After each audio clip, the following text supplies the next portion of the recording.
La porte de fer des archives s'était refermée sur moi, avec un bruit sourd, un écho lugubre qui résonnait encore dans mes os. J'étais prisonnière, coupable avant même d'avoir pu prouver mon innocence. Léonie, la sœur du roi, m'avait jeté ici, accusée de trahison, la même infamie qui avait brisé mon père. L'air était froid, lourd du poids des siècles, imprégné d'une odeur de poussière et de papier moisi. Dehors, la tempête hurlait, ses rafales se jetant contre les hautes fenêtres de pierre comme des bêtes furieuses, mimant peut-être la tempête qui faisait rage dans ma propre tête. La vérité est que je ne savais plus si j'étais la traîtresse qu'il disait ou l'héroïne qu'une partie de moi encore tremblante osait espérer. Je me suis laissé glisser le long d'une étagère, le dos contre le bois sculpté qui semblait retenir les secrets de toutes les époques. La clé qu'il m'avait donnée, Julien, le roi, pesait lourd dans ma main moite, brûlante malgré le froid ambiant. C'était une clé ancienne, rouillée, mais qui pulsait d'une énergie étrange, comme si elle avait une vie propre. Comment en étais-je arrivé là? Il y a quelques heures, ou était-ce une éternité? Je n'étais qu'une simple serveuse, invisible, insignifiante. L'image de la grande salle, il y a peine quelques heures, se revenait par fragments. Le vacarme, le vin renversé qui ressemblait à du sang sur le marbre pâle, l'odeur, oh l'odeur, le parfum entêtant, presque écœurant, de pierre cendre d'or, mêlé à la terreur crue des miens, et à la sienne, celle de Julien. Mon loup intérieur, cette part de moi-même que j'avais appris à dompter, à étouffer sous les couches de soumission qu'on attendait d'une oméga au service de la couronne, s'était mis à gémir. C'était un mélange horrible de lavande opulente et d'une note aigre, comme une pomme en train de pourrir, un présage funeste qui avait noué mes entrailles. J'étais là, sous les balcons sculptés, une ombre parmi d'autres, essayant de me fondre dans le décor. C'était ma première règle, celle qu'on nous martelait chaque jour, silencieuse, rapide et surtout, n'être rien. Mes mains, pourtant habituées aux brûlures des récurages et aux engelures du cellier, tremblaient légèrement en soulevant le lourd plateau d'argent. J'étais une aide bibliothécaire, pas une servante. Les coupes budgétaires, il y a 2 mois, avaient ravagé le personnel, et ma passion pour les livres, ma préférence pour le silence feutré des manuscrits, n'avaient pas suffi à me sauver de la cuisine. Ironie du sort, mes mains étaient désormais plus familières avec la graisse et la suie qu'avec l'encre et le parchemin. Mais ma grand-mère, elle était différente. L'archiviste royal avant les purges, une femme à l'esprit vif et à la langue acérée. Elle m'avait appris des choses qu'aucune serveuse ne devrait connaître, surtout la langue du vieux Valique, la langue morte des contrats et des rois. Elle disait que la langue était la seule arme que personne ne pouvait vous confisquer. Je me suis avancé, mon plateau en équilibre précaire. Le cœur de la bête se déchirait, ses paroles s'évanouissant dans le vide de sa poitrine, mais sa main était de granit. Mes pieds nus, glacés par le sol de pierre, m'ont porté vers la haute table où se jouait le destin de Faucon Gris. Je devais remplir les coupes des seigneurs conquérants. J'avais versé le vin pour Pierre, sans qu'il ne me jette même un regard. Il se penchait en avant, le sourire suffisant aux lèvres, comme s'il se délectait de la souffrance de Julien. Ce parfum, encore, il me donnait la nausée. Mes yeux, malgré moi, avaient glissé vers le parchemin étalé devant Julien. Un document lourd, écrit dans cette écriture gothique fleurie et archaïque que les cours du Sud affectionnaient tant. C'était un labyrinthe de boucles et de fioritures, une danse visuelle conçue pour dissimuler sa véritable nature. La lumière vacillante des bougies avait effleuré une rune en particulier. Je n'aurais pas dû regarder. Regarder était une imprudence. Lire était la mort. Mais ce symbole, l'éternum, inversé, lié par une ligature prépositionnelle qui n'avait rien à faire dans une simple clause territoriale sur le bois, c'était la même rune que ma grand-mère m'avait forcé à copier des centaines de fois, m'expliquant l'importance de chaque trait, de chaque inversion. Je l'avais distingué clairement, même si le texte était sens dessus dessous. custodie du cœur souverain et de tout ce qui en découle. Le cœur souverain, ce n'était pas un joyau ni une terre. C'était une expression métaphorique datant de la première ère, rarement utilisée depuis le grand schisme. Cela signifiait l'héritier à naître du roi. Ce n'était pas la forêt que Pierre voulait. Il réclamait la garde légale des futurs enfants de Julien, un génocide de la lignée dissimulé derrière une leçon de géographie, un pacte destiné à arracher tout enfant de Julien dès sa naissance, à l'élever en esclave au sud ou à l'exécuter pour prévenir toute future contestation du trône. La plume de Julien s'était inclinée, prête à signer. Le désespoir froid et tranchant m'avait transpercé la poitrine. Mon peuple serait non seulement conquis, mais effacé. Une impulsion m'avait secoué, le pur instinct de survie enfoui sous des années d'entraînement à l'obéissance oméga.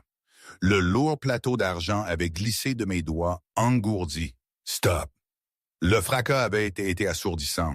Le son de l'argent frappant la pierre avait brisé le silence tendu comme un marteau de guerre traversant une vitre. Le vin avait giclé, maculant les bottes des gardes de cendre d'or, teignant la nappe blanche comme du sang frais. Tous les regards s'étaient tournés vers moi. J'étais resté figé, le souffle court, le visage exsangue, mon uniforme gris trop grand faisant de moi une silhouette dérisoire face aux guerriers cuirassés et aux nobles drapés de velours.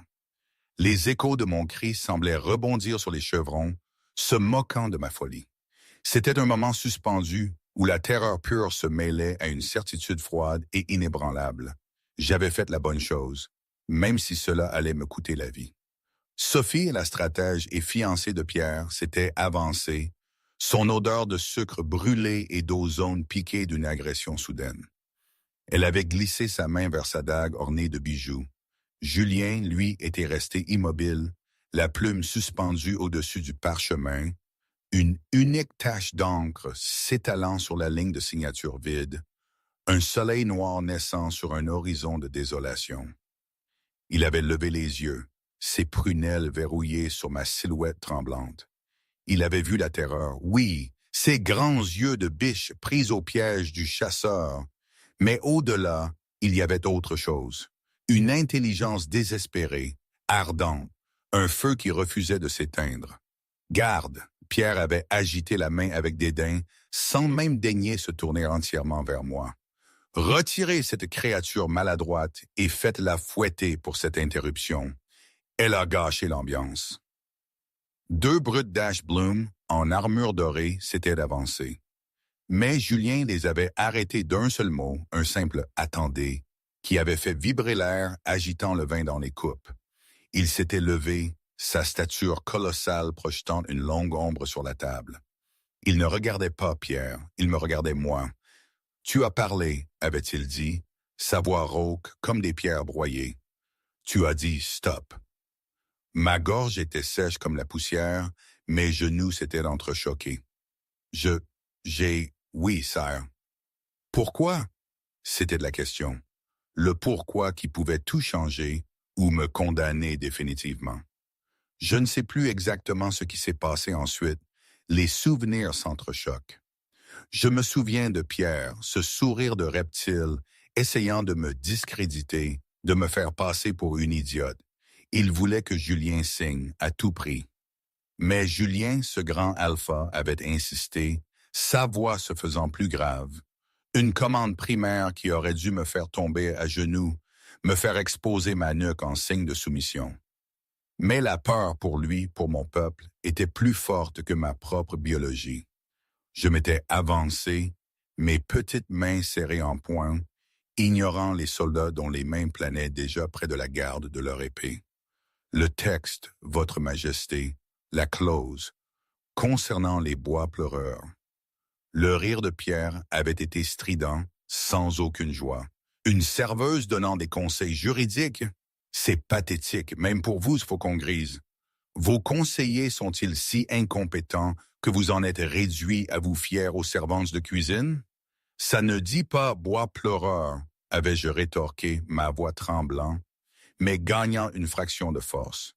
J'avais pointé un doigt hésitant vers le parchemin. Ligne 42. La syntaxe est en vieux valaique, le dialecte du troisième conseil. Cordis sovereign, on traduit cœur souverain. Un silence de mort s'était abattu sur la pièce. Même la pluie semblait avoir suspendu son assaut contre les fenêtres.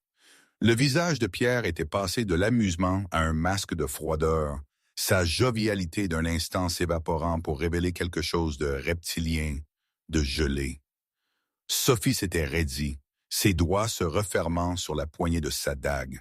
Julien, lui, avait regardé le document, puis moi, ses yeux plissés. Expliquez. Les mots s'étaient bousculés hors de ma bouche, le barrage ayant cédé. L'adrénaline enflammait ma langue. À l'époque du troisième conseil, le cœur souverain désignait la descendance biologique du monarque régnant. Il cède la garde. Si vous signez ça, vous ne cédez pas la forêt, mon roi. Vous cédez les droits de votre premier-né et de tous les héritiers subséquents à la maison Cendre d'Or pour qu'ils soignent sous la tutelle de leur cour. Un murmure de stupeur avait parcouru les courtisans restants. Les seigneurs du Nord, auparavant affalés dans la défaite, s'étaient redressés, les mains sur la poignée de leur épée. L'air dans la pièce était passé de la résignation à la violence en un instant. Julien fixait le parchemin. Il ne connaissait pas le vieux Valic. Les guerriers apprenaient la stratégie, la logistique et l'art de la lame, pas les langues mortes. Mais il avait vu la réaction dans les yeux de Pierre. Il avait vu le calcul frénétique dans la posture de Sophie. Il avait vu la vérité. Est-ce vrai? Avait-il demandé, sa voix étrangement douce, un calme avant l'ouragan. Il avait tourné son regard vers Pierre. Avez-vous tenté de voler mes enfants avant même qu'ils ne soient nés? Pierre avait ricané, abandonnant toute prétention. Il avait reculé, signalant à ses gardes d'un discret mouvement de doigt. C'est une garantie standard de loyauté, Julien, pour s'assurer que vous ne fomenterez pas une rébellion dans 20 ans. C'est une assurance. Vous n'avez aucun levier ici. Signez, ou mes armées devant la porte réduiront ce donjon en cendres avec vous à l'intérieur. C'est de l'esclavage, avait rugi Julien, un mouvement si rapide qu'il était difficile à suivre. Il avait attrapé la lourde table en chêne, un bois massif de plusieurs centaines de kilos, et l'avait renversé. Le parchemin, la plume, le vin et le traité avaient été projetés vers Pierre dans un chaos inattendu. « Trahison !» avait hurlé Sophie, tirant sa dague. « Ils rompent la trêve !» Les gardes de Cendre d'Or avaient dégainé leurs armes, le son de l'acier qui s'entrechoquait remplissant la salle. Les gardes de la maison Faucon Gris, voyant la rage de leur roi, avaient fait de même. « Protégez le roi !» avait hurlé le général Guillaume. Dans la mêlée, Pierre avait reculé précipitamment, ses beaux vêtements éclaboussés de vin, ses yeux rivés sur moi avec une haine pure et non dissimulée. Il m'avait pointé d'un doigt tremblant. « Tuez la fille !» avait-il hurlé. « Il meurt la première. » Un soldat de Cendre d'Or, un géant au visage balafré, s'était jeté sur moi. Il s'était déplacé à une vitesse surnaturelle, une lame dentelée visant ma gorge. J'avais haleté, trébuchant en arrière sur mes jupes, mes talons accrochant la pierre. Je m'étais écrasé au sol, reculant à reculons comme une écrevisse, serrant les yeux alors que la lame s'abaissait. J'attendais la morsure de l'acier. J'attendais la fin. Elle n'est jamais venue. Un impact colossal avait secoué le sol, faisant claquer mes dents. J'avais ouvert les yeux pour voir Julien debout, au-dessus de moi, son dos tourné, un mur vivant de muscles et de fureur. Son épée à deux mains, qui reposait près du trône, était maintenant dans sa main, déviant le cou du soldat dans une gerbe d'étincelles métalliques. D'un rugissement qui ressemblait plus à celui d'un loup qu'à celui d'un homme, Julien avait frappé le soldat à la poitrine. Le métal s'était froissé comme du papier, et l'homme avait été projeté à travers la salle, s'écrasant contre un pilier de pierre. Julien s'était tourné vers moi, le souffle court. Ses yeux brillaient d'or, le loup entièrement présent dans son regard.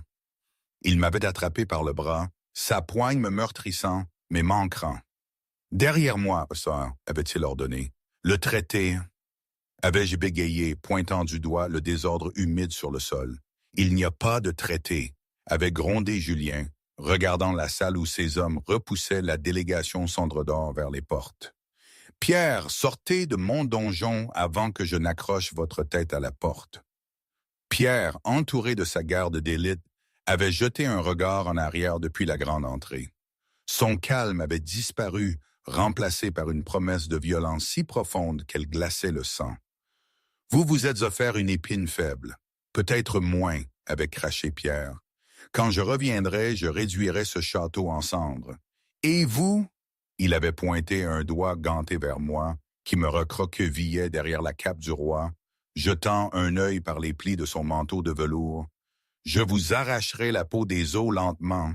Je vous ferai supplier la mort. » Avec une dernière malédiction, la délégation de Cendre d'Or s'était retirée dans la tempête, les lourdes portes se refermant derrière eux. Le silence qui avait suivi le départ de l'ennemi était plus pesant que le combat. La grande salle était un désastre. Les chaises renversées gisaient comme des squelettes.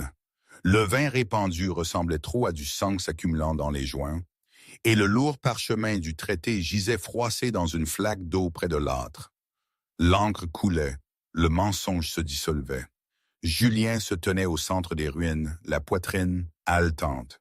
L'adrénaline s'estompait, laissant derrière elle la froide réalité de notre situation.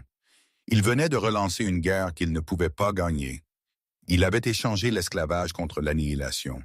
Il s'était tourné lentement pour me regarder, l'Oméga.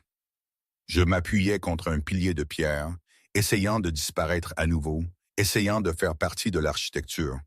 Mes cheveux s'étaient échappés de ma coiffe, des vagues sombres encadrant un visage pâle en forme de cœur. Mes grands yeux étaient écarquillés, mesurant la destruction que j'avais causée. Je sentais la pluie, le vieux papier et la terreur. Mais sous tout cela, il y avait une odeur, quelque chose de floral, comme du jasmin de nuit, qui attirait les sens de Julien. Tout le monde dehors, avait ordonné Julien, sa voix basse. Sire, la sécurité, avait commencé son général Guillaume, enjambant une chaise cassée. Nous devons sécuriser le périmètre. Dehors, avait rugi Julien. Le loup était proche de la surface, agité et sauvage, arpentant son esprit. Sécuriser les murs. Quittez la salle maintenant. La salle s'était vidée rapidement. Les domestiques s'étaient enfuis comme des souris. Les gardes avaient pris position devant les lourdes doubles portes, jetant des regards curieux vers la serveuse avant que le bois ne claque. Julien et moi étions seuls. Il s'était avancé vers moi. Je m'étais forcé à rester immobile, bien que chaque instinct me criait de fuir. Il était massif, irradiant en chaleur et puissance. L'aura alpha était suffocante, une lourde couverture qui rendait l'air difficile à respirer. Il s'était arrêté à 1 mètre de moi. Il avait tendu la main et j'avais tressailli, fermant les yeux. Il avait marqué une pause, sa main suspendue en l'air. Son expression était illisible. Il avait tendu le bras au-delà de moi pour saisir une carafe d'eau sur une table d'appoint. Il avait bu profondément, l'eau coulant sur son menton avant d'essuyer sa bouche du revers de sa main. « Qui êtes-vous » avait-il demandé. Sa voix n'était plus en colère.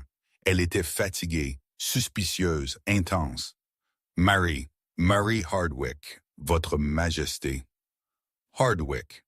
Il avait testé le nom, le faisant rouler dans sa bouche comme une pierre.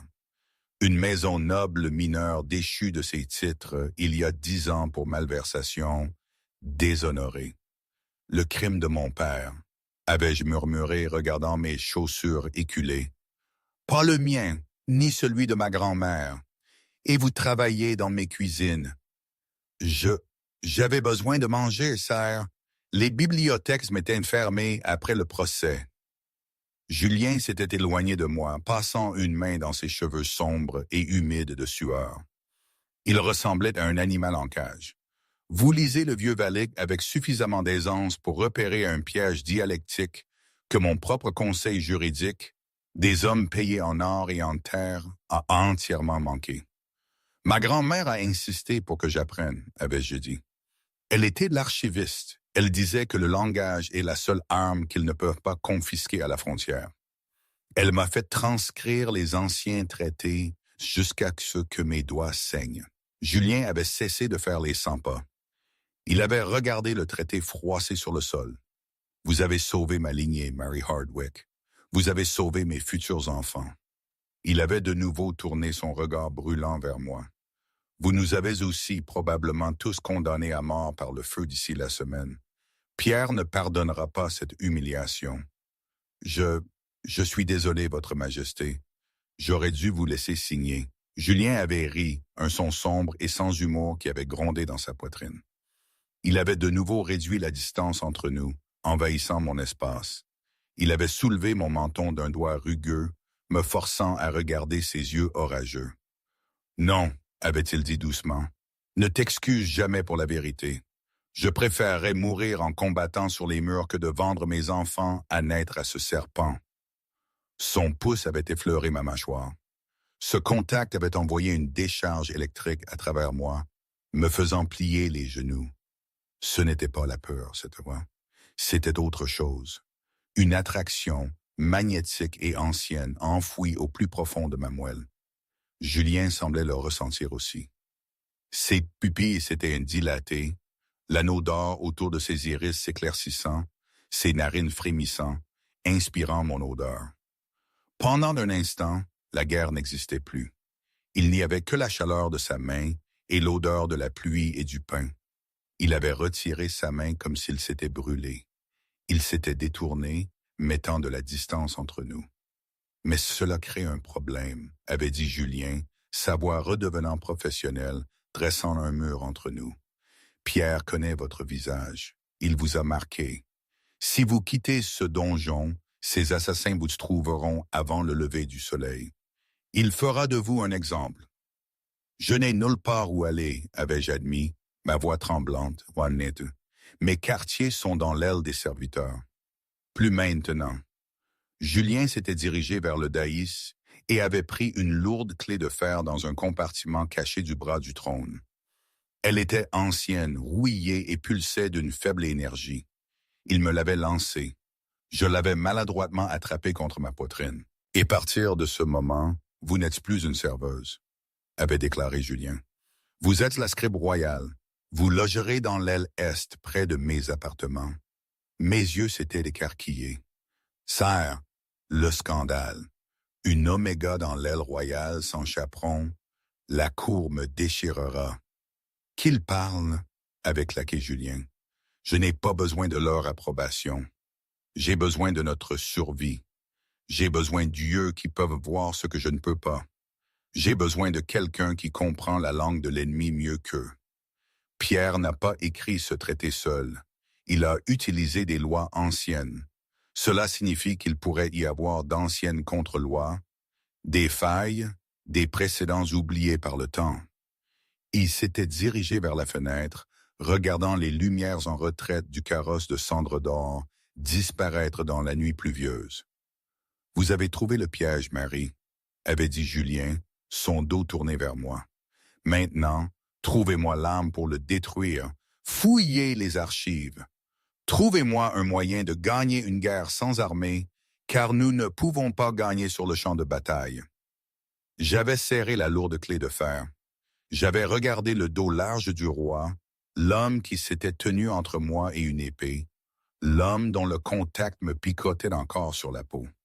J'avais ressenti une loyauté féroce et soudaine qui n'avait rien à voir avec le devoir. « Et si j'échoue ?» avais-je demandé doucement. Julien s'était retourné, sa silhouette encadrée par les éclairs qui déchiraient le ciel, le transformant en un sombre vengeur. « Alors nous mourrons ensemble. » C'est à ce moment-là que Léonie, la jeune sœur du roi, avait fait éruption.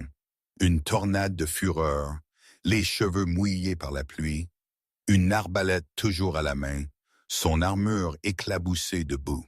« Julien !» avait-elle crié, ignorant le protocole. « Le périmètre est brisé au mur est, mais ce n'est pas le pire. Nous avons un espion. Nous en avons un depuis des mois. » Julien s'était raidi. « Explique !» Léonie avait marché droit vers nous, ses yeux balayant la pièce jusqu'à ce qu'ils atterrissent sur moi, son expression se tordant en une grimace. Elle m'avait pointé d'un doigt ganté. J'ai vérifié les journaux de communication des pigeons interceptés, avait dit Léonie, sa voix dégoulinante de venin. La famille Hardwick n'a pas seulement perdu ses titres pour malversation. Ils ont été déchus parce que votre père, Marie, envoyait des messages codés au sud, vendant nos itinéraires de patrouille. La tête de Julien s'était tournée d'un coup. La douceur avait disparu. Le protecteur s'était évanoui, remplacé par le bourreau. L'or de ses yeux s'était refroidi en un ambre dur. « Est-ce vrai? » avait-il exigé, s'avançant vers moi, le loup refaisant surface dans son grognement.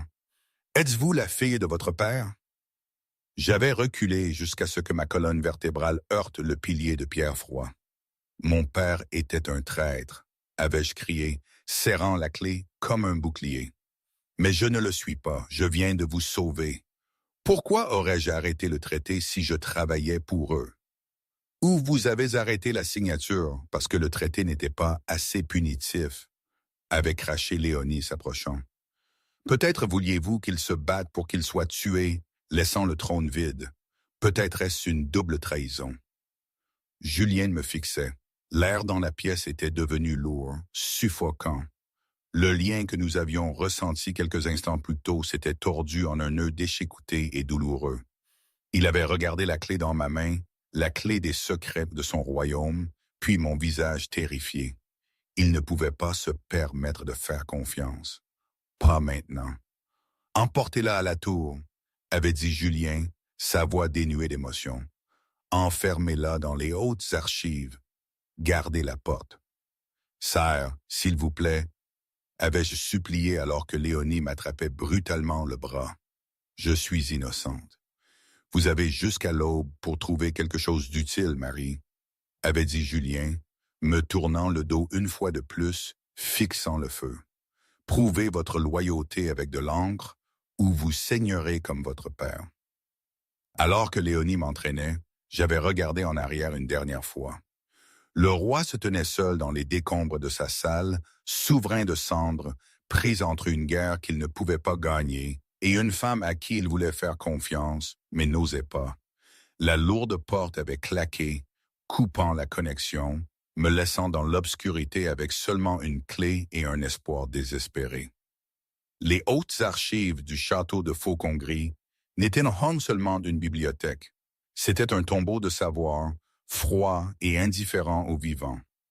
Située dans la plus haute flèche de l'aile est, la pièce était un cercle caverneux de pierres tapissées du sol au plafond voûté d'étagères qui gémissaient sous le poids des parchemins pourris et des histoires reliées en cuir. Je frissonnais, l'humidité et le froid de la tempête s'infiltrant à travers le tissu fin de mon uniforme de serveuse. La lourde porte de fer s'était refermée il y a des heures, m'emprisonnant avec la poussière des siècles et les fantômes de mon passé. J'avais jusqu'à l'aube. « Pense », me suis-je murmuré, mon souffle s'épaississant dans la lumière vacillante de ma lanterne. « Grand-mère ne t'a pas seulement appris la langue, elle t'a appris la logique. » Je me suis dirigé vers la table de lecture centrale, balayant une couche de saleté. La clé que Julien m'avait donnée, cette chose de fer rouillé qui pulsait de chaleur, reposait sur la table comme un jugement. J'ai commencé par le codex du Troisième Conseil, l'époque dont le langage du traité était tiré. J'ai tiré de lourds tomes, toussant alors que des nuages de poussière s'élevaient comme des spectres. Mes doigts, encore tremblants d'adrénaline de la grande salle, traçaient les lignes d'encre fanées. Cordis sovereign, droit d'ordre, dette de sang. Les heures s'écoulaient. La cire des bougies tombait sur la table, marquant le passage du temps comme une horloge qui fond lentement. Dehors, le vent hurlait, ressemblant trop au loup de cendre d'or rôdant autour du périmètre. J'ai trouvé beaucoup de choses sur la cession de terre, mais rien qui n'invalide la clause de garde que j'avais empêché Julien de signer. Le désespoir a commencé à me serrer la gorge. Léonie avait raison. Peut-être n'étais-je qu'une fille de traître destinée à mourir pour une erreur. Je me suis effondré contre une bibliothèque, la tête entre les mains. « Je suis désolé, papa. » Ai-je sangloté doucement. J'ai essayé. Mon coude a heurté une section lâche de l'étagère. Un bruit sourd a résonné. J'ai figé. J'ai tapé de nouveau le bois. Creux. Le cœur battant. J'ai senti sous l'étagère. Mes doigts ont effleuré un loquet caché dans la sculpture de la bouche d'une gargouille. D'un clic sec, un panneau secret s'est ouvert. À l'intérieur, il y avait un seul livre mince relié en peau de loup argenté, intouché par la poussière. Le titre n'était pas gravé dans une langue, mais par une série de phases lunaires. J'ai ouvert le livre. L'écriture à l'intérieur était saccadée, frénétique. Ce n'était pas un texte juridique. C'était un journal, et j'ai reconnu l'écriture immédiatement. C'était celle de ma grand-mère. Jour 4, année du gel rouge, j'ai lu à voix haute, ma voix tremblante. Le roi ne sait pas. Il ne peut pas savoir. Le cœur souverain n'est pas seulement un terme juridique. C'est une malédiction placée sur la lignée de Faucon Gris par le premier Cendre d'Or. Une malédiction qui lie l'héritier à celui qui détient le contrat. Mon sang s'est glacé. Le traité n'était pas seulement un document légal. C'était un sortilège rituel. Si Julien l'avait signé, il n'aurait pas seulement abandonné la garde de ses enfants. Il aurait mystiquement lié leurs âmes à Pierre. Mais alors que je tournais les pages, parcourant frénétiquement les gribouillis désespérés de ma grand-mère, j'ai trouvé une note en marge écrite à l'encre rouge. La malédiction du cœur souverain repose sur le vide de la matriarche. La lignée n'est vulnérable que lorsque l'alpha est seul. Si l'alpha est lié non par la guerre, mais par le droit de la grâce de la lune, la revendication externe est annulée. La terre protège le diadème. J'ai relu la phrase jusqu'à ce que les mots se brouillent. La faille n'était pas une contre-loi. Ce n'était pas un autre traité. La faille était un mariage. Si Julien était marié, spécifiquement s'il était lié par l'ancien droit de la grâce de la lune avant de signer une quelconque reddition, la clause de garde devenait nulle et non avenue. Le cœur souverain appartiendrait à la mère de la lignée, pas au conquérant. Mais le droit exigeait un type de partenaire spécifique. Le texte précisait une de basse condition mais de haute lignée, une oméga du foyer, non liée et pure de cœur. Je me suis regardé dans le reflet sombre de la fenêtre. Une serveuse, une file de traîtres, une oméga. La lumière de l'aube a commencé à teinter le ciel de gris. Des pas lourds ont résonné dans l'escalier en spirale à l'extérieur. La serrure a cliqueté. J'avais trouvé l'arme, mais pour l'utiliser, je devrais la pointer vers moi-même. À ce moment précis, j'ai envie d'arrêter le récit. Le roi Julien et moi. Tout ça était tellement absurde. Une serveuse, une paria, la fille d'un traître, qui doit épouser un roi pour sauver un royaume. Je veux dire, qui invente des histoires pareilles. Dans mon ancienne vie, quand je passais mes journées à l'ombre des rayonnages, je lisais des contes de fées, bien sûr. Mais même là, les princesses étaient au moins nées princesses. Elles n'avaient pas les mains écorchées par la vaisselle et le cœur serré par la peur des jugements de la cour. C'était comme si l'univers s'était moqué de moi, prenant ma vie terne et la projetant dans une épopée ridicule. J'étais Marie, pas Guenièvre. Et Julien, malgré sa stature et sa force, il n'était pas un prince charmant sans peur. Il était un homme acculé, avec la menace d'une guerre perdue qui pesait sur ses épaules. Nous étions deux naufragés sur une île de désespoir, et le seul radeau qu'on avait trouvé était un mariage. C'était tellement tordu, tellement insensé. Est-ce que les dieux se jouent vraiment de nous à ce point? Bref, la suite des événements, c'est ça. Les créneaux de Faucon Gris étaient glissants de pluie et de glace. Julien se tenait là, regardant la vallée, son manteau lourd d'eau, ses cheveux collés à son crâne. En contrebas, dans les champs noyés de brume, les feux de l'armée Cendre d'Or brûlaient comme les yeux de l'enfer. Ils n'attaquaient pas encore. Pierre savourait le siège psychologique, mais ils étaient assez proches pour que Julien puisse sentir l'odeur de leur loup, fourrure mouillée, soufre et anticipation. Ils ont déplacé les catapultes sur la crête, avait rapporté le général Guillaume, sa voix sombre. S'ils tirent, ils peuvent atteindre l'aile est. Ils ne tireront pas encore, avait dit Julien, Sa voix atone. Pierre veut le traiter. Il veut la légitimité de ma signature. S'il brûle le château, il régnera sur un cimetière. Il veut des sujets, pas des cadavres. Il vous veut à genoux, Julien. Une voix féminine suave avait coupé court. Julien ne s'était pas retourné. Il connaissait l'odeur, eau de rose coûteuse et ambition. Mathilde, la fille de son grand trésorier et la plus haute alpha non liée de la cour, s'était avancée vers le parapet. Elle était belle d'une manière sévère et sculptée, ses cheveux blonds, tressés en couronne, ses fourrures immaculées malgré le temps.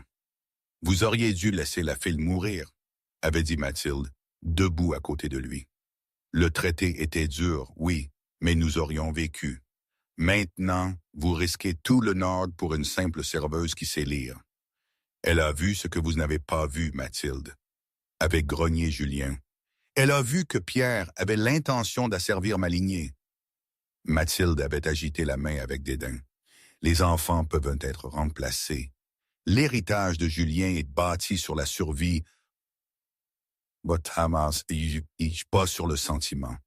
Vous devez être pragmatique. Livrez la fille à Pierre comme une offre de paix. Excuse, résignez le traité. Julien s'était alors tourné vers elle, sa taille la dominant. La lui livrer? Vous avez vu comment il la regardait? Il l'aurait écorchée vive. Mieux elle que nous, avait dit Mathilde froidement.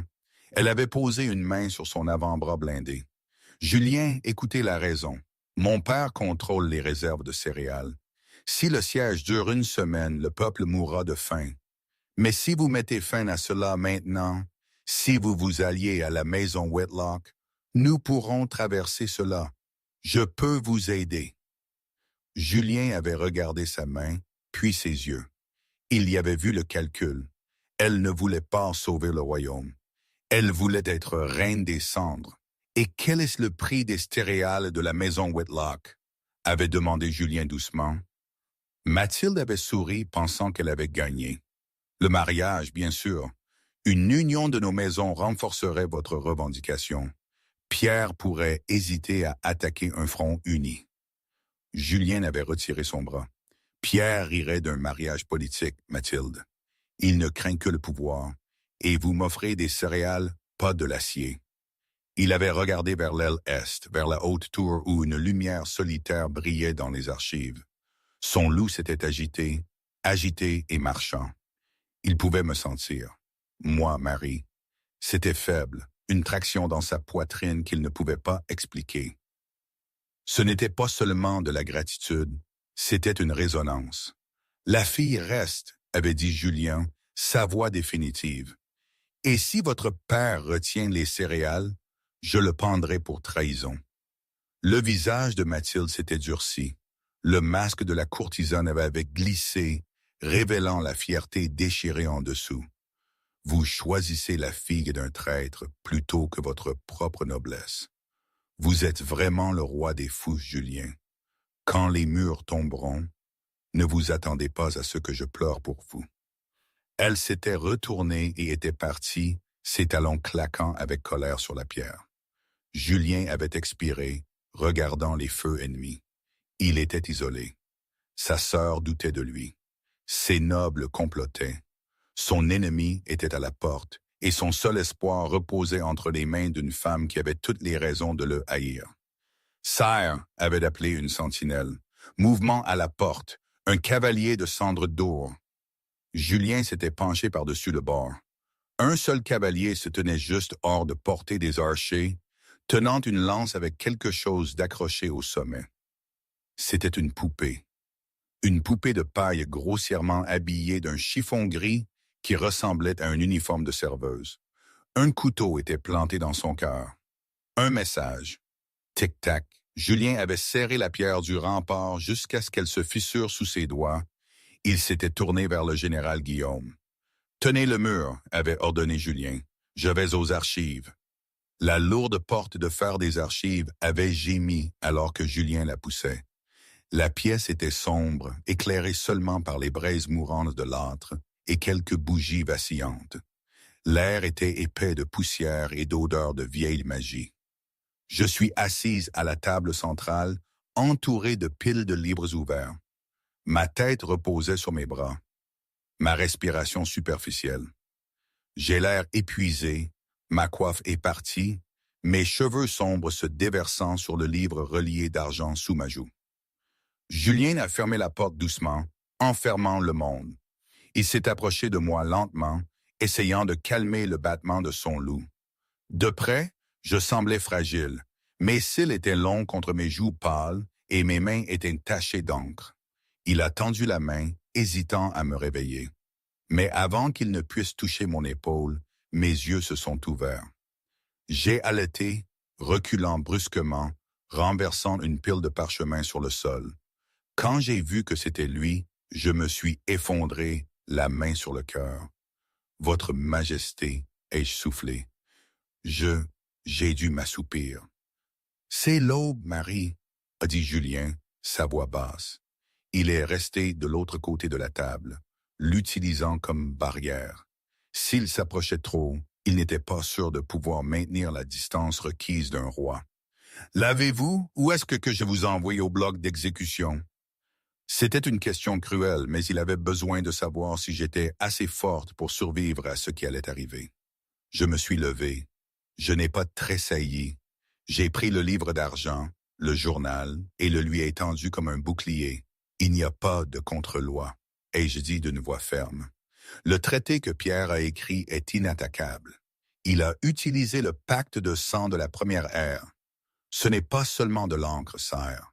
C'est de la magie du sang. Si vous le signez, vous liez votre âme. La mâchoire de Julien s'est contractée. Donc je ne peux pas signer, ce qui signifie que nous nous battons et que nous mourrons.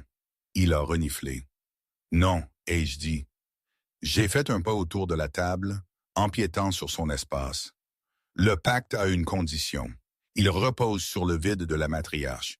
Il ne fonctionne que si le roi Alpha se tient seul en tant que seul gardien de la lignée. Julien a froncé les sourcils. Parlez clairement. La clause de garde est annulée si le roi est lié. Ai-je expliqué, ma voix gagnante en confiance. Si vous êtes marié par le droit de la grâce de la lune, les droits sur vos héritiers appartiennent à la mère de la lignée, pas à l'État. La terre protège le diadème. Le traité de Pierre devient un morceau de papier sans lien magique. Julien m'a regardé fixement. Le silence s'est étiré, lourd et chargé. « Mariage », a-t-il répété. « Vous voulez que je me marie pour annuler un contrat. » Pas seulement marié. Ai-je corrigé? Le droit est spécifique, ce doit être une oméga, de basse condition, mais de haute lignée, quelqu'un de non lié. Julien a ri d'un aboiement rauque. Mathilde Whitlock était justement sur les remparts m'offrant sa main. Mais elle est une alpha et elle n'est certainement pas de basse condition. Il ne peut pas s'agir d'une noble, ai-je insisté. La magie exige un équilibre d'humilité. Julien m'a regardé, m'a vraiment regardé. Il a vu les taches d'encre sur mes doigts, l'intelligence dans mes yeux, la défiance dans ma posture. Il s'est souvenu de l'étincelle quand il m'a touché dans la grande salle, de la façon dont son loup s'est immédiatement apaisé en ma présence. « Basse condition », a murmuré Julien, faisant un pas vers moi. « Haute lignée », mon souffle s'est coupé. J'ai reculé d'un pas, heurtant le bord de la table. Mon père était un seigneur avant la disgrâce. J'ai la lignée et je suis une serveuse. Vous suggérez, à Julien, la réalisation le frappant, je suggère une tromperie stratégique. Ai-je dit rapidement, mon visage rougissant. Un mariage sur papier. Le droit est légalement contraignant, mais nous n'avons pas à... Ça n'a pas à être réel de cette façon. Nous effectuons la cérémonie devant les témoins. Vous signez le traité. Pierre réclame les héritiers. Je produis le certificat de mariage prouvant que le cœur souverain m'appartient. La clause est annulée. Pierre repart avec ses droits de coupe de bois, mais vos enfants sont en sécurité. « Et vous ?» a demandé Julien, se rapprochant jusqu'à me dominer. « Que vous arrive-t-il, Marie? Vous devenez la reine d'un royaume en guerre. Pierre vous marquera pour la mort encore plus qu'il ne l'a fait maintenant. Il me veut déjà morte, ai-je murmuré, levant les yeux vers lui. Au moins comme ça, ma mort signifie quelque chose. Je peux racheter le nom de ma famille. Julien a tendu la main et a pris la mienne. Sa peau était rugueuse, cailleuse à cause de l'épée. La mienne était douce, tachée de l'encre de son salut. Le droit de la grâce de la lune n'est pas seulement du papier, Marie, a dit Julien, sa voix un grondement bas qui a vibré dans ma poitrine. C'est un lien d'âme, on ne peut pas le feindre. Si nous faisons cela, nous sommes liés jusqu'à la mort. Mes yeux s'étaient écarquillés. Lien d'âme, mon loup vous connaîtra, a dit Julien, pénétrant mon espace personnel. Il a baissé la tête, son nez effleurant la courbe de mon cou. Il a inhalé profondément, et j'ai frissonné, une vague de chaleur me traversant. Et le vôtre me connaîtra. Il n'y a pas de simulation du lien, petite scribe. Il s'est reculé suffisamment pour me regarder dans les yeux. L'or dans ses iris tourbillonnait, fondu. Pierre revient à midi, a dit Julien. Nous avons 6 heures, ai-je demandé, le souffle coupé. Pour trouver une solution, a-t-il précisé. Pour préparer un mariage. Il n'a pas lâché ma main. Nous faisons cela, a dit Julien, sa voix durcissant en commandement. Mais sachez ceci, Mary Hardwick. Si vous me trahissez, si c'est un piège, ce n'est pas un piège, ai-je juré, ma voix claire. C'est une reddition, mais pas à lui. Julien m'a regardé longuement, puis il a hoché la tête.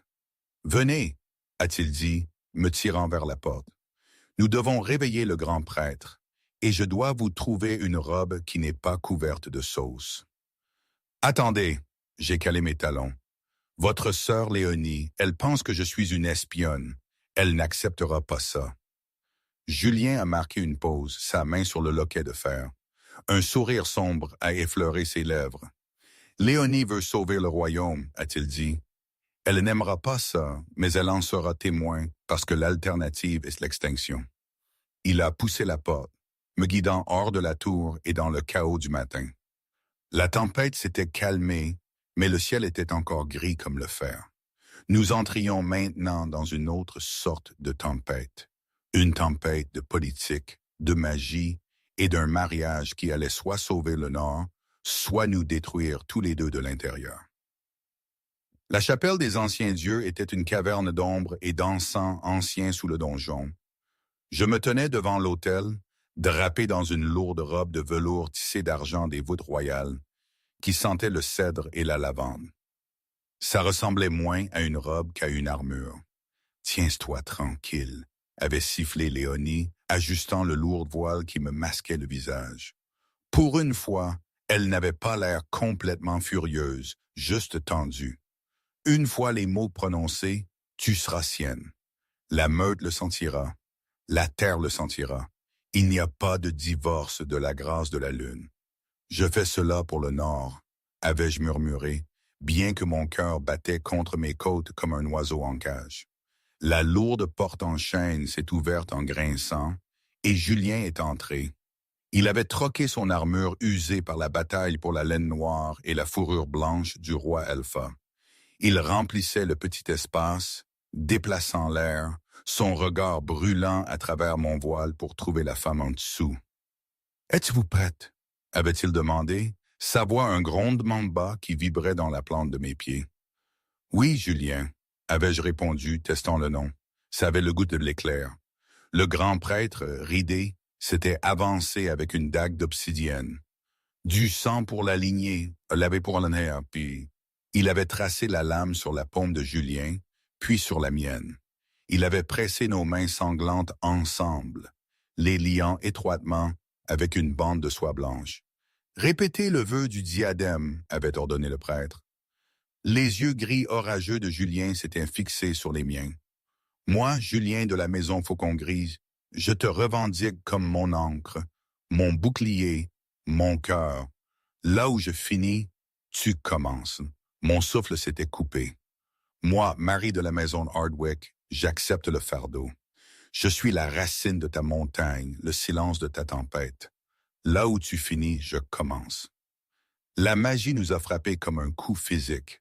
Au moment où le dernier mot avait quitté mes lèvres, une onde de choc d'énergie avait jailli de nos mains jointes.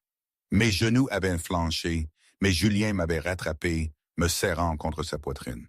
Soudain, je n'étais plus seulement Marie. J'étais lui. Je sentais le poids écrasant de la couronne, la faim sauvage de son loup, et l'espoir désespéré qu'il cachait derrière des murs de pierre. Et il me sentait la peur, la détermination, le profond puits de solitude. Mien, avait grondé la voix alpha dans ma tête. Tiens, avais-je répondu instinctivement. C'est fait, avait murmuré le prêtre. La soie liant nos mains s'était désintégrée, laissant derrière elle de légères cicatrices argentées sur nos paumes qui brillaient d'une douce luminescence. Le soleil est haut, avait annoncé Léonie depuis les ombres, sa voix tendue. Pierre est aux portes.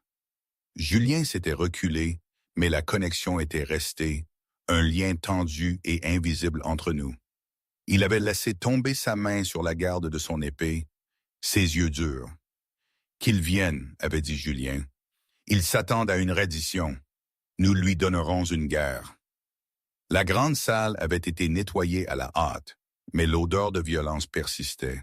Les meubles brisés avaient été dégagés, le vin frotté, mais la tension était assez épaisse pour en étouffer.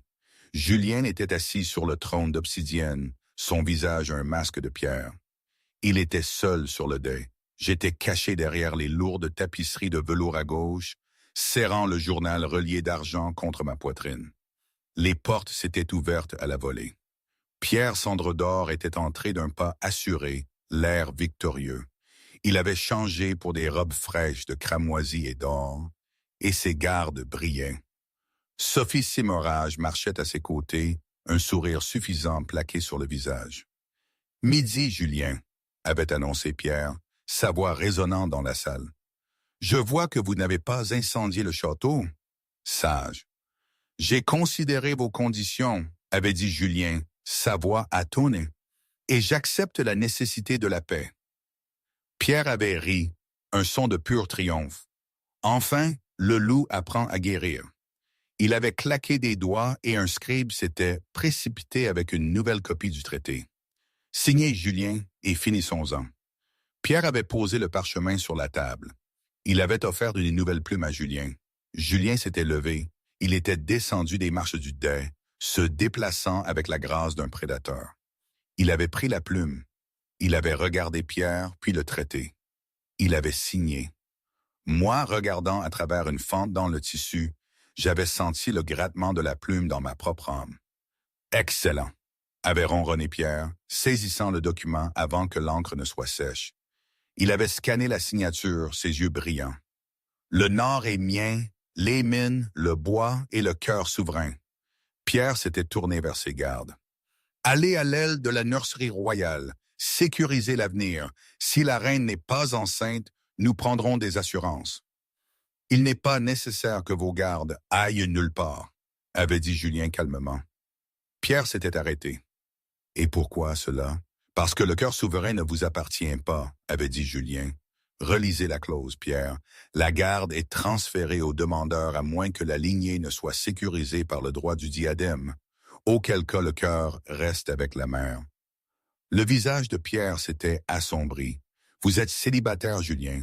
Vous n'avez pas de reine. Vous n'avez pas de mère de la lignée. » « Je ne l'étais pas au petit déjeuner, » avait concédé Julien, mais les choses changent. Il avait légèrement tourné la tête vers la tapisserie. « Marie. » J'étais sorti, le silence dans la salle était absolu. J'avais marché dans la lumière, le velours argenté de l'ancienne robe chatoyant comme un clair de lune liquide. J'avais tenu la tête haute malgré la terreur qui battait dans mes veines. Je sentais la force de Julien couler en moi par le lien, me renforçant. « Vous » avait sifflé Pierre, ses yeux se rétrécissant. « La serveuse, l'espionne. »« La reine Zéchégie » avais-je corrigé, ma voix claire. J'avais atteint la table et avais claqué le certificat de mariage, hâtivement rédigé par le grand prêtre et estampillé du sceau royal sur le bois à côté du traité. « Nous avons été mariés par le droit de la grâce de la lune il y a 1 heure, avais-je déclaré. Le roi est lié, le diadème est formé, le cœur souverain m'appartient. » Pierre avait saisi le certificat de mariage. Ses mains tremblaient de rage en lisant les noms.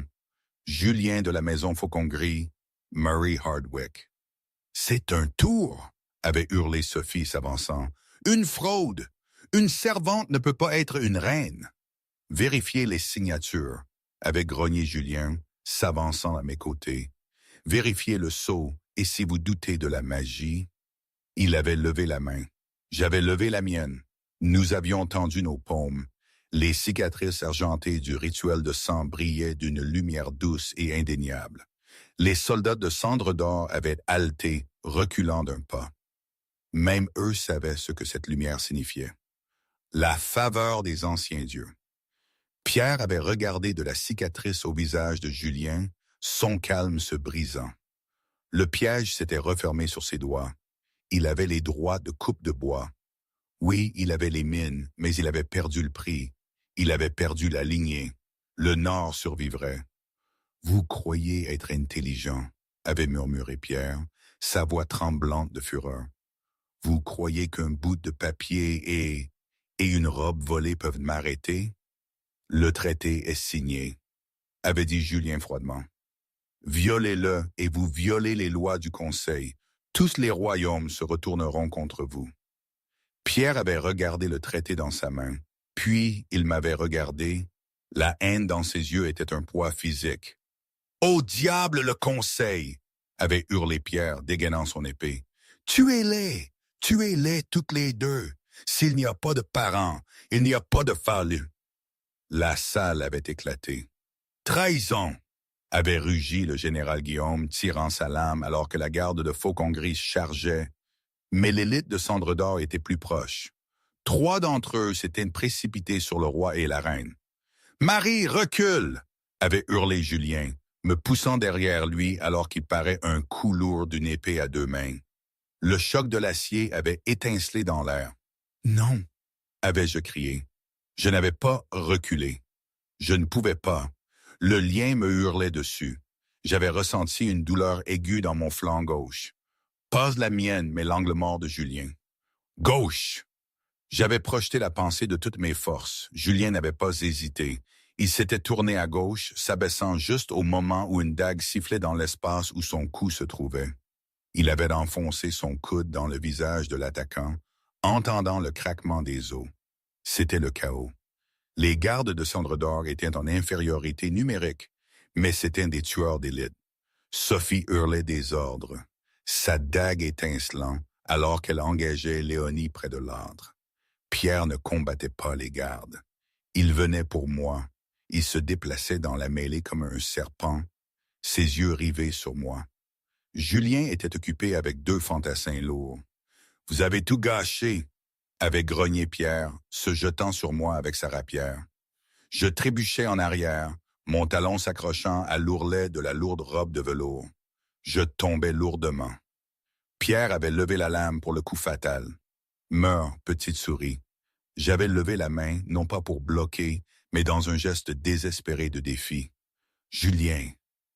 Le cri n'était pas un son, c'était une pure panique psychique. À travers la pièce, Julien avait rugi, un son qui avait brisé les fenêtres. Il n'avait pas seulement entendu ma peur, il avait senti la lame descendre sur son propre cœur. Ses yeux s'étaient allumés d'une lumière dorée aveuglante. Il ne s'était pas retourné pour courir vers moi. Il avait lancé son épée. La massive épée à 2 mains avait tourné dans les airs, un flou d'acier. Elle avait frappé la lame de pierre juste au moment où elle descendait, brisant la rapière en éclats de métal. Pierre avait chancelé en arrière, étourdi par la force de l'impact. Julien était là une seconde plus tard. Il n'avait pas besoin d'armes. Il avait taclé Pierre, le jetant au sol de Pierre. L'impact avait secoué le deuil. Les mains de Julien étaient autour de la gorge de Pierre. Le loup était maintenant en plein contrôle. Il voulait déchirer, il voulait tuer. Julien, stop. La voix avait traversé le brouillard rouge. C'était moi. Je me tenais au-dessus de lui, ma main sur son épaule. Si vous le tuez, vous rompez le traité, avais-je dit, ma voix tremblante mais ferme. Nous devenons les parjures. Nous perdons le haut commandement moral. Le Conseil nous détruira. Julien s'était figé, ses griffes s'enfonçant dans la peau de Pierre, faisant couler des perles de sang. Pierre haletait, son visage virant au violet, ses yeux écarquillés de terreur. Julien avait levé les yeux vers moi. Il sentait mon calme laver sa rage, refroidissant la lave dans ses veines. J'avais raison. J'étais la logique de sa fureur. Mon encre, avait-il murmuré. Il avait relâché Pierre, le repoussant avec dégoût. Pierre s'était reculé en titubant, toussant et vomissant, se serrant la gorge. « Sortez, avait dit Julien, sa voix glaciale. Prenez votre armée, prenez vos contrats de bois et partez. Si je vois une bannière Sandrestor à moins de 15 kilomètres de ce donjon au coucher du soleil, je vous pourchasserai, et je ne m'arrêterai pas avant que toute votre maison ne soit poussière. » Pierre avait regardé le roi puis la reine qui se tenait à ses côtés, sa main posée sur son épaule, leur lien visible dans la façon dont il bougeait et respirait comme un seul être. Il s'était relevé tant bien que mal, humilié, vaincu non pas par une armée, mais par une serveuse et une technicalité. « Ce n'est pas fini, Faucon Gris, avait râlé Pierre. L'hiver est long. Qu'ils viennent, avais-je dit, m'avançant. Nous avons le feu. Pierre avait signalé à ses hommes restants. Ils avaient reculé hors de la salle, traînant leurs blessés, laissant une traînée de sang et de fierté brisée. Alors que les portes se refermaient pour la dernière fois, l'adrénaline s'est effondrée. Julien s'était tourné vers moi. Il avait regardé la tache d'encre sur mes doigts, la tache de saleté sur ma joue, le feu dans mes yeux. Il ne voyait pas une serveuse. Il ne voyait pas la fille d'un traître. Il était tombé à un genou. La salle s'était tue. Les gardes, les nobles, Léonie, tout le monde regardait. « Vous avez sauvé ma vie, » avait dit Julien doucement. « Vous avez sauvé mon héritage. » « J'ai fait mon devoir, » avais-je murmuré, les larmes coulant enfin. « Non, » avait dit Julien. Il avait pris ma main, celle avec la cicatrice argentée, et y avait posé ses lèvres. « Vous avez régné, longue vie à la reine. »« Longue vie à la reine », avait crié Léonie, levant son épée. Le cri avait été repris par les gardes, par les serviteurs, par les pierres même du donjon. « Longue vie à la reine, longue vie au roi. » La guerre n'était pas terminée, mais la bataille était gagnée. Et aujourd'hui, vraiment, je ne sais pas. Parfois, je pense que c'était la meilleure chose qui pouvait m'arriver. D'autres fois, je me demande si j'ai fait le bon choix, si j'ai simplement sauté d'une cage à une autre, dorée et plus grande, mais une cage quand même. Probablement les deux. C'est ça la vie, non? Rien n'est jamais simple, jamais entièrement bon ou mauvais. Je suis reine, une reine de guerre. J'ai un alpha qui me regarde comme si j'étais la lumière du monde, mais je sais que nous sommes surtout liés par le sang et le destin et une survie difficile. Mon cœur bat au même rythme que le sien, mais est-ce suffisant? La vérité est qu'on apprend à vivre avec les incertitudes, à aimer les failles, les imperfections. C'est mon histoire, et pour l'instant, c'est ce que je suis. Ce n'est pas la fin parfaite des contes de fées, mais c'est bien